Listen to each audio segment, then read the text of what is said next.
కణాలు మిలియన్ల సంఖ్యలో ఉంటాయి. నిర్దిష్టమైన విధులు విధిస్తాయి. శ్రమ విభజన చూపిస్తాయి. బహుకణ జీవులు. కణజాలం ప్రత్యేకమైన పనిని నిర్వర్తించడానికి. నిర్మాణంలో సారూప్యత కలిగి ప్రత్యేకమైన విధి నిర్వర్తించి ఏర్పడిన కణాల సమూహమే కణజాలం అంటారు. మొక్కల కణజాలకు జంతువులకు ఏమైనా తేడాలు ఉన్నాయని చెప్తున్నారన్నమాట. చలించలేవు మొక్కలు నిటారుగానే ఉంటాయి. ఎక్కువ మొత్తంలో సహాయక కణజాలం కలిగి ఉంటాయి అన్నమాట మొక్కలు. ఇవన్నీ కూడా సహాయక కణజాలాలు, నిర్జీవ కణజాలం అనమాట. ఎక్కువ శక్తిని మొక్కలతో పోలిస్తే జంతువులు ఎక్కువ శక్తిని కలిగి ఉంటాయి. ఎందుకంటే అవి వీటి కోసం పైనట్ల కోసం అనమాట. ఆహారం, సహచరులు, ఆశ్రయం కొరకు సంచరిస్తాయి కాబట్టి ఫుడ్ కోసం, ఆశ్రయం కొరకు, అట్ ది సేమ్ టైం సహచరుల కొరకు. పెరుగుదల కూడా భేదం ఉంటుంది. మొక్కలు వివిధ పేసలు వివిధ రకాలుగా పెరుగుతాయి. అదే జంతువులైతే ఒకే రకంగా పెరుగుతాయి. పెరిగే లేదా విభాజ్య కణజాలం లేదా శాశ్వత కణజాలం. జంతువుల్లో కణాలు ఏకరీతిగా పెరుగుతాయి. విభజన పొందే ప్రదేశాలు, విభజన అనే అద్దులు ఉండవు అన్నమాట. మొక్కల్లో కనిపించే సంక్లిష్ట నిర్మాణం మొక్కల్లో కంటే జంతువులో సంక్లిష్ట నిర్మాణం ఉంటుంది.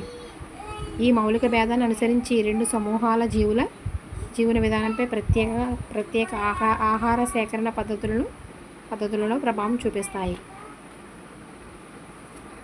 మనకి విభాజ్య కణాలు 3 రకాలు కదా. అందులో మరి పార్శ్వ విభాజ్య కణజాలాన్ని మనం విభాజ్య కణావళి అంటారంట. విభాజ్య కణావళి అంటారు. దీన్ని కేంబియం అని కూడా అంటారంట. అంటే వేరు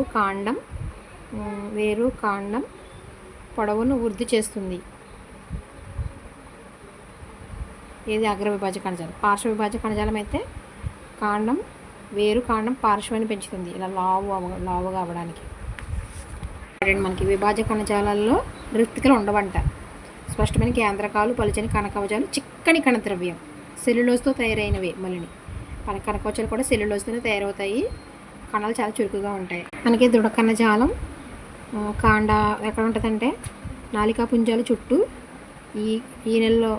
ఆకుల ఈనెల్లో, అదేవిధంగా విత్తనాలు, గింజలు చుట్టూ ఉన్న గట్టి కవచాలలో, లోపల కాదు గట్టి కవచాలలో ఉంటుంది అన్నమాట. మొక్కలకు బాగా బలాన్ని ఇస్తుంది. బాహ్య చర్మ కణాలపై మైనం పొర ఉంటుంది కదా. ఇది ఏం చేస్తుందంటే మనకి రక్షణ ఇస్తుంది. యాంత్రికంగా గాయాలు, పరాన్నజీవుల నుంచి, శిలీంధ్రాల నుంచి కూడా రక్షణ. యాంత్రికంగా గాయాలు కూడా అవ్వకుండా చేస్తుంది అన్నమాట. ఈ బొమ్మ ఒకసారి చూసుకోండి. నీటిని శోషించుకోవడానికి మూలకేశాలు ఉంటాయి కదా. ఇవి కూడా మనకి బాహ్య చర్మ కణాలు సాధారణంగా శోషణ ఉపరితలాన్ని వయసులను పెంచే సామర్థ్యం పొడవైన